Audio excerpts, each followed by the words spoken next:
அனைவருக்கும் வணக்கம் மக்களே, வணக்கம். சற்று முன் கிடைத்திருக்கக்கூடிய ஒரு மிக மிக முக்கியமான செய்தி ஒன்று வெளியாகியுள்ளது. சற்று முன் சிதறும் கூட்டணி, திமுகவில் முக்கிய அமைச்சர்கள் விலகல், திமுகவில் பெரும் பரபரப்பு, இது மாதிரி செய்திகள் வெளியாகியிருக்கு. ஸோ இதை பற்றி தான் இந்த வீடியோவில் நம்ம முழுமையாக பார்க்க போகிறோம்.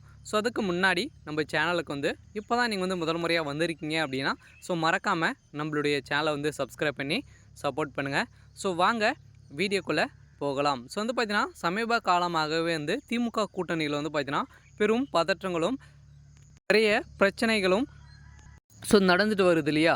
இதை பொறுத்து நம்ம பார்த்தாலே பார்த்தீங்கன்னா திமுகவுடைய கூட்டணி எந்த அளவுக்கு இருக்குது அப்படின்றத நம்மளுக்கே தெரியும். இருந்தாலும் பார்த்தீங்கன்னா திமுகவுடைய கூட்டணியில் பார்த்தீங்கன்னா நிறைய கட்சிகள் இணைந்திருக்காங்க இல்லையா. ஸோ விசிக இப்போ பார்த்தீங்கன்னா விடுதலை சிறுத்தை கட்சி திருமாவளவன் அவர்கள் பார்த்தீங்கன்னா திமுக ஆட்சியில் எனக்கு பாதி பங்கு கொடுக்கணும் அப்படின்ற மாதிரி தான் பார்த்தீங்கன்னா அவர் சொல்லி வருகின்ற நிலையில் இதுக்கும் திமுக பார்த்தீங்கன்னா ஒற்றுக்கொண்டு அவருக்கு ஸோ பாதி பங்கு பொருளாதாரத்தில் கொடுத்து வருகின்ற நிலையில் தான் பார்த்தீங்கன்னா திமுகவுடைய கூட்டணி எவ்வளோ ஊழல் செய்யும் கூட்டணியாக இருக்கு இல்லையா. ஸோ இதை பொறுத்து தான் பார்த்தீங்கன்னா அதிரடியாக திமுகவில் சிதறும் கூட்டணி பார்த்தீங்கன்னா நிறைய சிதறப்போகுது. ஸோ எதனால் சிதறப்போகுது அப்படின்னு பார்த்தீங்கன்னா ஸோ முதல்வர் ஸ்டாலின் அவர்கள் பார்த்தீங்கன்னா இப்போ போட்ட ஒரு பெரிய கெச்சால் பார்த்தீங்கன்னா திமுகவுடைய கூட்டணியில் நடைபெறும் இருக்கக்கூடிய அனைத்து கூட்டணிகளும் விலக்க போகிறதாக ஒரு பரபரப்பான செய்தி தான் வெளியே இருக்குது.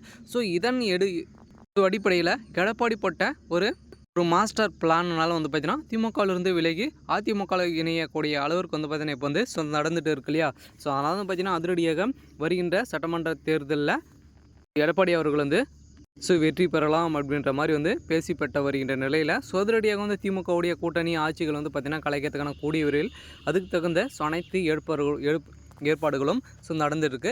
ஏற்கனவே பார்த்தீங்கன்னா அவர் குடும்ப ஆட்சி தான் நடந்துட்டு இருக்கு இல்லையா. ஸோ இதன் அடிப்படையில் தான் பார்த்தீங்கன்னா திமுகவில் இருக்கக்கூடிய அமைச்சர்களுக்கே ஒரு புகை எரிக்கக்கூடிய அளவுக்கு தான் இருக்காங்க.